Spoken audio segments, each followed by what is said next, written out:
Start recording. Welcome to the Osmo Early Bird Podcast. It's your old pal Emac coming to you with one Adam Ship, my money share, as we come back from an MLB All-Star break, ready and raring to go.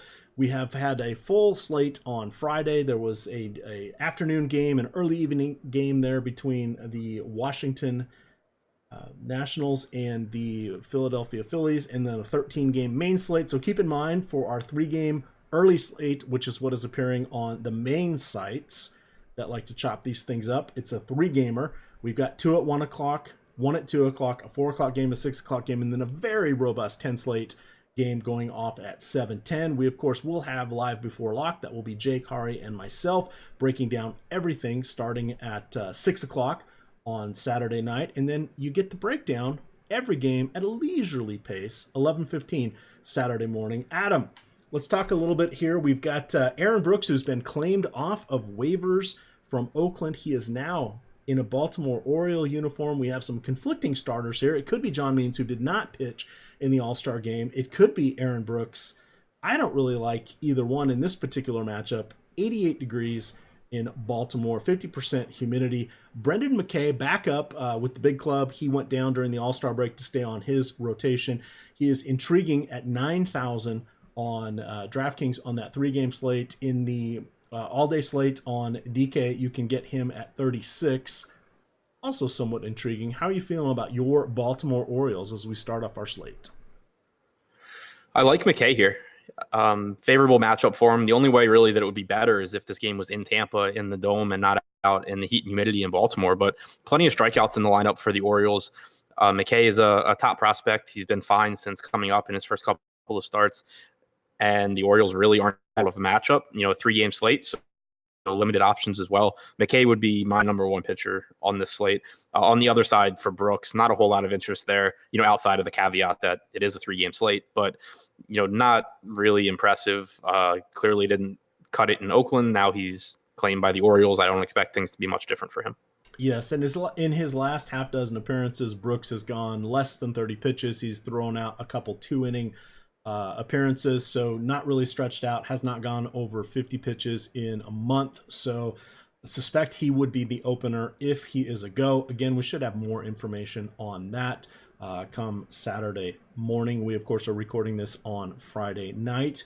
Shout out to Yahoo, presenting sponsor of the Early Bird Podcast. If you've not yet signed up for Yahoo, go to any Spotlight Hitters article. You'll find in the third paragraph the instructions and the link on how you can sign up with Yahoo with your initial DFS deposit bonus. They will match up to your first $30 in Yahoo Sports Rewards points. You got to come in on our link. You got to use the promo code OSMO, but you get those YSRPs, which are available for immediate use in any contest. And they do have the management fee free contest posted already, so don't delay on that.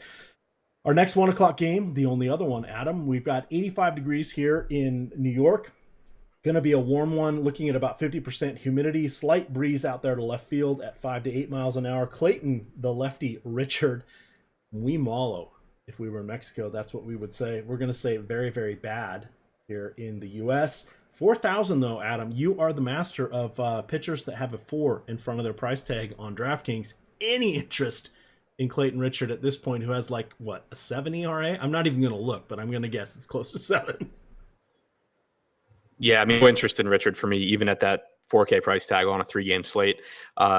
It's as bad a matchup as you're going to get. The Yankees have a ton of right-handed power. Richard sucks, and especially against right-handed power. But also, if for some reason you needed a 4K pitcher, it's probably to fit the Yankees bats into your lineup, in which case Richard doesn't help you out anyway. So I can't really see any reason to get to Richard. You know, if you pair J.A. Happ on the other side of this, only 6,600 on DraftKings. If you pair him with, you know, McKay, you're still only spending $15,600 at pitcher. That leaves you plenty to work with. You can still get to the Yankees. I just don't really see any reason that Richard needs to be in lineups. Yeah, now McKay and Happ are coming in at 36 and 35 respectively there on the all-day Yahoo slate. But we do have some other intriguing options in the mid-40s. Pat Corbin, Matt Boyd, Aaron Nola, Syndergaard. Yeah, no Syndergaard for me. Trevor Bauer, if you want to reach up to 49 in a tough matchup against Minnesota, you're going to have Boston. with Chris Sale coming in against the Dodgers, who are a tough lineup. They do get the DH, but that is kind of your high-end pitching there. So we will have some mixing and matching. Still looks like a fun one with a lot of pitchers that are good going in the All-Star break. We won't see them really come into play until Sunday or Monday. A lot of them are getting the day off, even though they did pitch only one inning for the most part in these All-Star games. They do, they were part of the festivities. It kind of got them off their routine, and they like to give them generally that extra time of rest just because tired arm syndrome, travel, etc., all of that. So I expect Sunday and Monday will be when these guys start to show up. If you look ahead on the baseball schedule, for starting pitchers at this point, we still got a lot of undecideds out there for Sunday and Monday. They're slowly trickling in with what they're doing. Of course, with all of the openers these days, we don't always get that, so that could be part of it. But we should, by Saturday afternoon, know what's going to be happening on Sunday and Monday going forward, but that is when the good pitchers will show up. The last game of the early, quote, main slate is going to be Pittsburgh in Chicago. They did play at 2 o'clock on Friday, so this is a full 24 hours of rest, so we should see the usual hitters in here. We do have Jordan Lyles going against John Lester. We're looking at close to 90-degree first pitch temperature there in Chicago. That'll be a 120 local start, 220 Eastern start, 50% humidity, slight breeze out there to right, looking at about 5 to 7 miles an hour. Lyles, yeah, maybe. Lester, yeah, I don't know. It feels like the story's going to be how many bats can we get in, and can we get any swerves on against the popular options for what there will be in this 3-game early slate. Thoughts on our final two guys, Lyles and Lester? Just a pretty tough matchup for both. You have Lester, who's priced up. He's been better this year, but, facing a Pirates team that really doesn't strike out a lot, he's still not a great strikeout pitcher. He's just more in line now with what he had been the previous few years before dropping off last season, but still probably overpriced for the matchup against the Pirates. And then Lyle's a little bit less expensive, but still not cheap, and facing a Cubs team that's well above average as an offense. This is a slate where for 3 games, I actually would expect to be pretty concentrated on pitching with McKay and Happ. All right, moving on to our 4 o'clock game. Now, this really is only going to be single-game slates. I'm sure the sites, though they have not posted it yet, will probably do a 4 and 6 o'clock game. Again, we have that robust 10-game main slate starting at 7:10. The White Sox have not officially announced a starter yet. It looks like it's going to be Dylan Covey, potentially. Our buddies over here at the probable pitchers page on MLB.com do not have anybody. And then I am also potentially seeing that it could be, let me see, because Covey's going to be coming off the DL. Where is my other page? It could be, it looks like Covey is the consensus. Ross Detweiler's popping up on 2 sites. Detweiler is fully stretched out. He did go 91 pitches on July 3rd. He is not a good pitcher. I do like Oakland in this one, regardless of who is taking the mound for the Chi Sox. I'm guessing you have no interest in the White Sox hurlers. Any thoughts on Bassett whatsoever? He'd be my preferred option out of the 2, just because the White Sox are a more favorable matchup than the Athletics. They give you more strikeouts. They don't have as many good hitters in their lineup, and Bassett is a better pitcher than Covey. I think it's pretty safe to say. But in the context of a full slate, I don't have a whole lot of interest in either side. All right. Now we've got our lone 6 o'clock standout. This one is pretty much only going to be on the all-day slate or solo games. We have Noah Syndergaard. He's 45 on Yahoo. Of course, their all-day or any slate they do runs through the remainder of the rest of the games, which is kind of fun, because they generally go off with each of the starting times. So this will be an intriguing one. $45 for Syndergaard in Miami against the Marlins. On the other side, it appears to be Zach Gallen, who has been solid. This will be his 4th start in the majors. He's gone 12 total innings. He's had one hell of a K per 9 at 12. What do you think about either of these guys? Do we trust Syndergaard? Is that too strong of a word? Do you dally with him on the all-day slates? Yeah, he's just too cheap here, I think. He's got a great matchup against Miami. He's got a ton of righties in the lineup. It's in a great park for pitchers. I hate Syndergaard as much as probably anyone in DFS, but there comes a point where he's a good play. And at 8,100 facing Miami, I'm fine going to Syndergaard. I thought, didn't he get like a rain out or something of his last shot against Miami because he has faced Miami just once this season. I thought he had one up there in New York that got rained out. I can't remember now, but I thought it was him, and then it was Grom the next day, etc. So this is just the second time they're going to see him. 8,100 there on DK if you're on the all-day slate. You are going to get close to 100 pitches from him, which is nice to see. So think about point or pitch per dollar. And then the other thing you want to think about is the matchup, and then the fact that is the all-day slate. Not a lot of people are going to be looking to him, so you will have diffused popularity. So that keeps him in the mix. Now, on to our massive main slate game. We will continue to go pitcher by pitcher here, but if you've not yet signed up for Osmo, you can definitely do so. Use the promo code EARLYBIRD, all one word, get 50% off any 1-month package. That does include Fantasy Cruncher add-on if you would like to include that, or you can jump on in for a 1-week package. We've got the British Open, or I guess the Open, as we're supposed to call it now, content coming out, which should be a lot of fun. Big milli maker there on DK, so good times ahead. Reminder, that one's going to lock real early on Wednesday in the AM, or for those on the West Coast. For those of us on the East Coast, mid butt ass early. Remember, London, 6 hours ahead of the East Coast.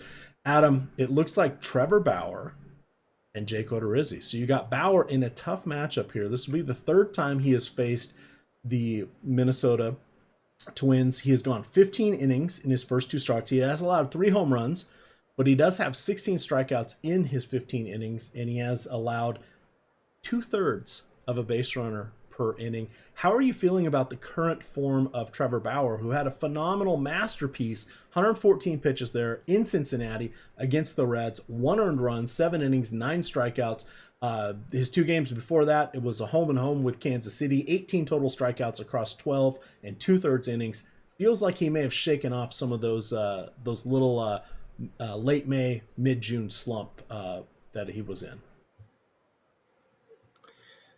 Yeah, he's finally seems like maybe he's turning it around.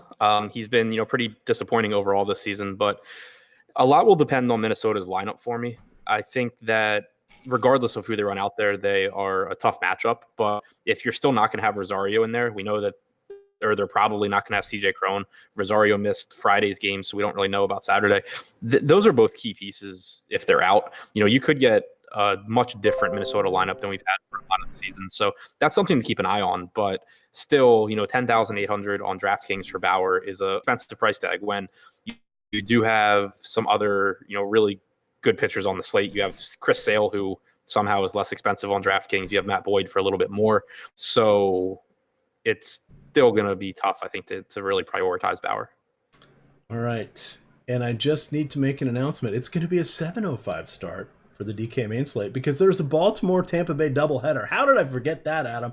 I've been setting my season-long teams, and I knew this one was coming. Here's where we're probably going to see John Means, which is why it's Are they on the slate? They are on the slate for DK on the main. I just went and called up the main slate only. They didn't have that posted when I was first looking. So we've got Morton versus Means. This makes it interesting. Means, as we mentioned in our first show that somebody didn't hit the record button for. No, that wasn't Adam.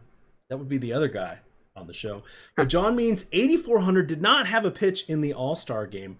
But this is an intriguing matchup going against lefty-heavy lineup. Second game of a doubleheader in hot weather. Feels like we should consider Means potentially in this one.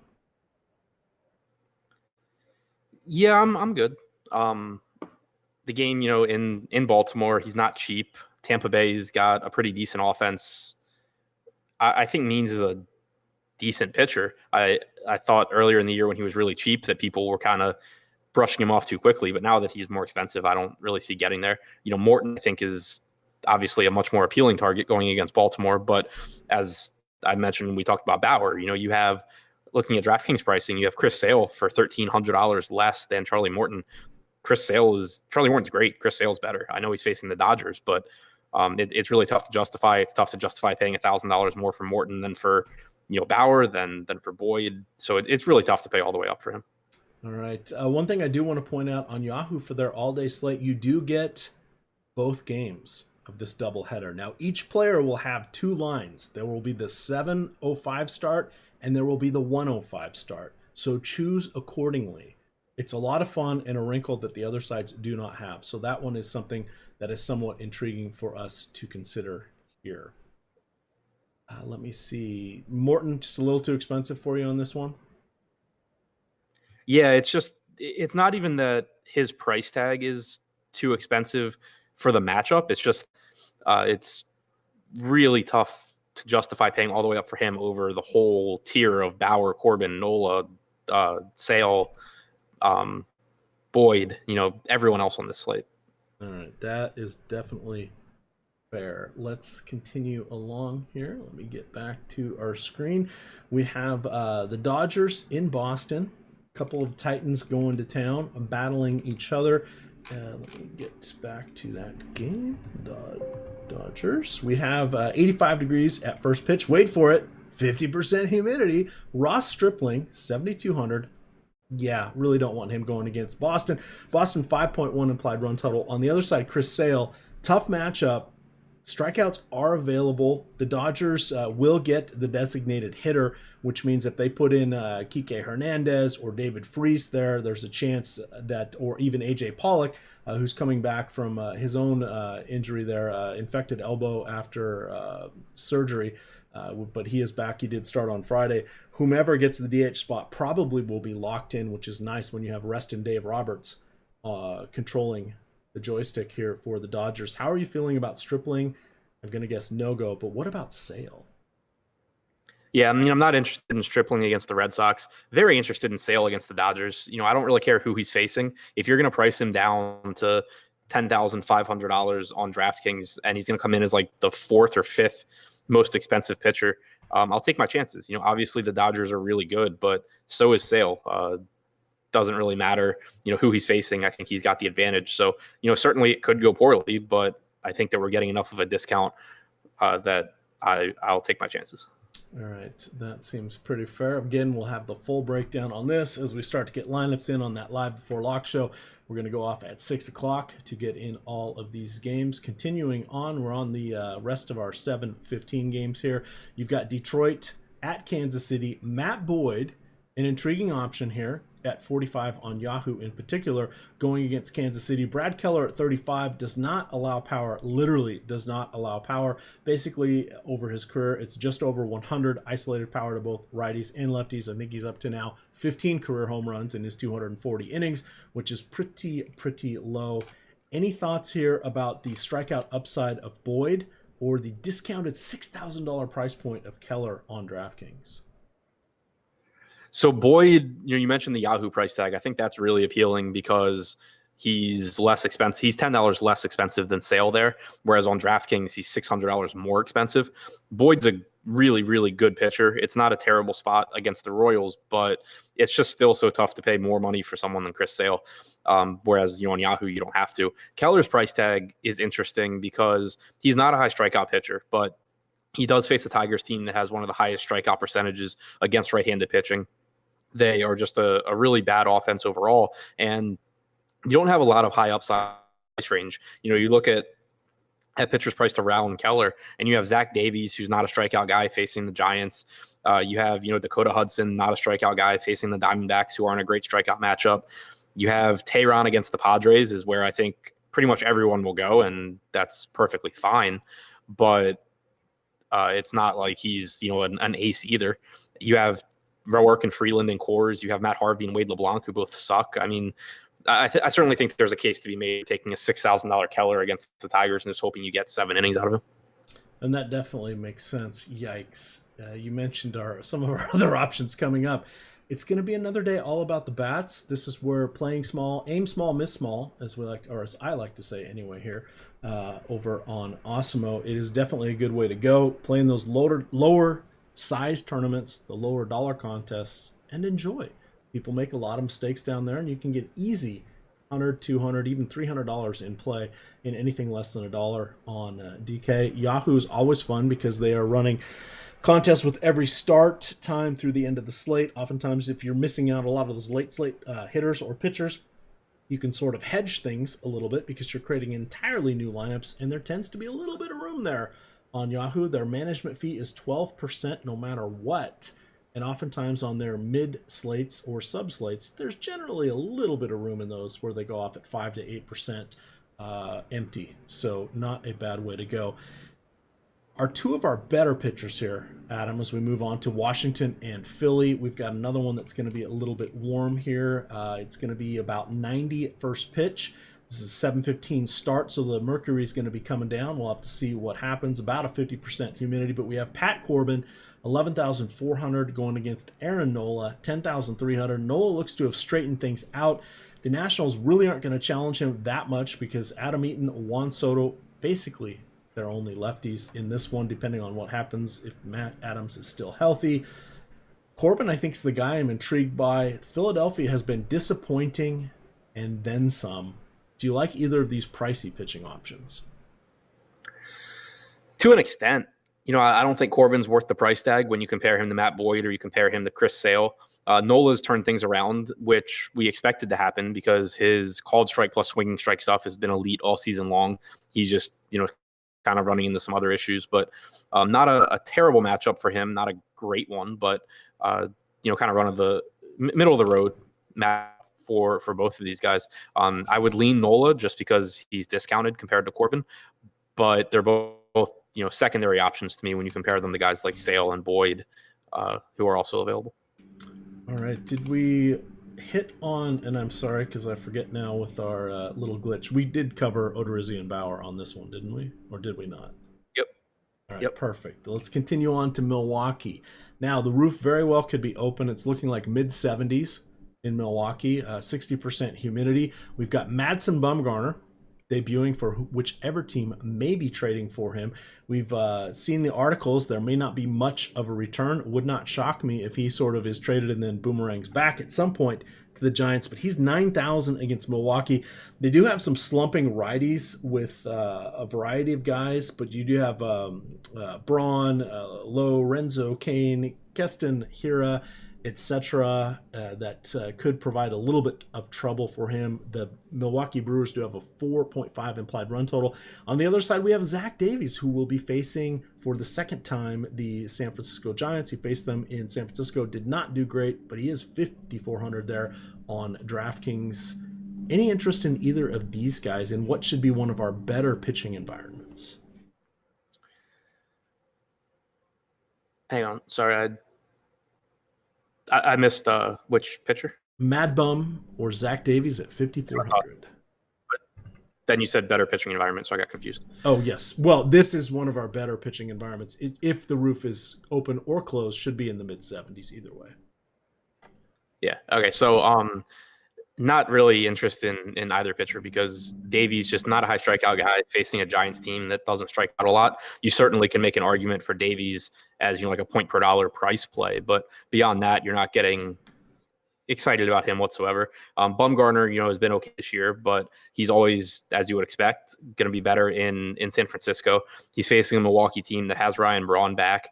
They are just a really dangerous offense, and even if the weather, with the weather in the mid 70s, roof open or closed, it's still a park downgrade for Bumgarner going into Milwaukee. So I don't have much interest in the pitchers here.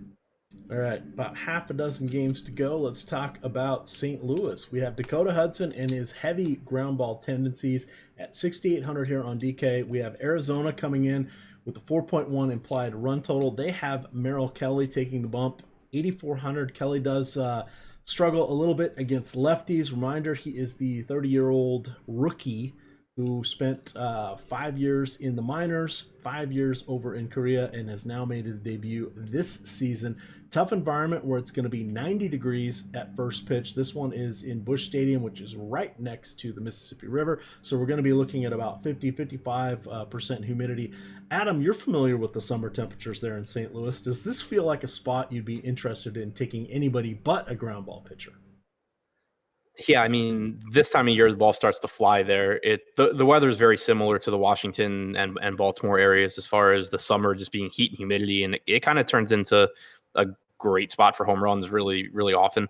Dakota Hudson does do a good job of keeping the ball on the ground, but he doesn't miss a lot of bats, and that still really scares me in these hitting conditions. I think that looking to some of these Diamondbacks bats can be pretty appealing, especially guys from the left side, Ketel Marte, Escobar, Jake Lamb.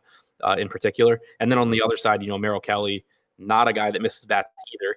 He just really isn't anything special as a pitcher. You have a lot of cheap bats on the Cardinals. So even though the Vegas total is relatively low right now at 8.5, this is a game where I think you can grab some cheap home run upside. All right, 4 more to go. We are now in the 8 o'clock hour. We have 3 8 o'clock games, and then the lone 9 o'clock game on Saturday is Seattle in Anaheim taking on the Angels. Let's talk about Houston in Arlington taking on the Rangers. You do have Mike Minor. We don't really like to go with lefties against Houston. Again, it's going to be hot. That is the resounding theme of the day. On the other side, you have Wade Miley, who, let's ballpark it here. In his last, 36 starts, he has allowed more than 4 runs or earned runs twice between this season and then half of last season when he made 16 starts. So he can be a little bit tough. Hard environment here, Adam. I'm not sure what I want to do. We do still have Coors Field, but this should be an offensive opportunity for a variety of hitters. Looking like it's going to be 90 degrees, 60% humidity, 5.1 implied run total for the Astros, 4.6 for the Rangers. I don't really want to earmark that much salary outside of the 8 p.m. slate to either of these hurlers. Thoughts on either other than Wade Miley? Always hopes and dreams crashed when he is on the mound. I have respect for both pitchers as far as not really wanting to take hitters against them. Miley has really improved and does a really good job of limiting damage, but he's still not a high strikeout pitcher, so he's not someone that you really love the roster. It's a very favorable matchup against the Rangers. He does have a much higher strikeout percentage against lefties than righties, so if Texas runs out a left-handed heavy lineup, I would start to have a little bit of interest. But assuming Texas runs out, 5 lefties, it's more of a spot where I think that I'm just not really interested in either side. And then with Minor, it's, once again, he's a good pitcher. He's not like a 30% strikeout guy. He comes in at around 24% for the season. Brutal matchup against Houston, a team that, doesn't strike out a lot, has a lot of good right-handed hitters. And in Texas, I don't really see getting to him either.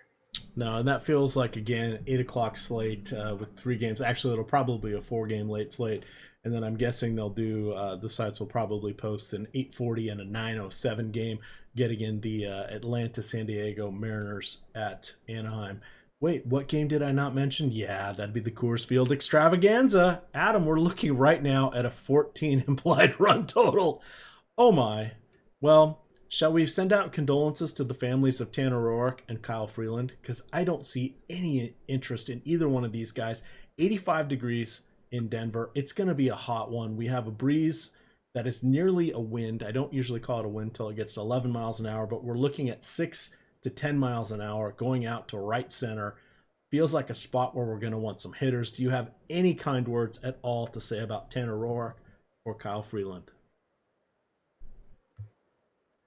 No, 2 middle-of-the-road pitchers at best. Freeland's been worse than that this year. Hopefully he has improved some things, but we don't really know. But yeah, yesterday we had Sonny Gray and John Gray, 2 pitchers where it was, at least easy to make the argument for how the game kind of disappoints offensively. Not really the case here. You have a pitcher in Freeland that doesn't miss bats. Tanner Roark doesn't miss left-handed bats in particular, and you're going to have to deal with Charlie Blackmon, David Dahl, Daniel Murphy, probably Ryan McMahon, and then just good right-handed hitters like Story and Arenado. So it's just all the hitting in this game. Yeah, Roark has seen a tick up in his strikeouts, but I don't want to go there in Colorado. On the other side with Freeland, the ground ball lean, not going to save him against Nick Senzel, Eugenio Suarez, Puig, etc., etc. That's going to be a tough one. It's going to be a fun one. That's an 8:10 start, so 6:10 local time. Stack it up. We're not going to tell you anything new, but oh my, 14 implied run total and probably climbing throughout the day. Final 2 games on the night. We do not yet have an announced pitcher here for San Diego, but they do have some decent guys left in action. I'm guessing it's going to be Paddock will be the guy that goes, and it looks like Atlanta has announced Julio Teheran. Teheran does have trouble with righty power. He also has trouble with lefties. The former is what San Diego offers. they've got a lot of righty power with Fernando Tatis Jr., Hunter Renfroe, Manny Machado, Franmil Reyes, Will Myers, etc. Feels like a rough one for him, but he is 6,600. Assuming it is Paddock on the other side, dare we lean Paddock against Atlanta? Yeah, I mean, I'm not really interested in anyone pitching for the Padres here unless we get a really nice price discount on Paddock. But, it's a tough matchup against Atlanta. He's not likely to go as deep into the game as a lot of the other arms on this. He's a really good pitcher, but I don't really see the need to get to him. Teheran, on the other hand, it's a spot kind of similar to how I felt about like Danny Duffy on DraftKings on Friday, where Teheran should get ownership. He's going to project as a good play just because San Diego does offer a lot of strikeout upside. But Teheran himself isn't very good.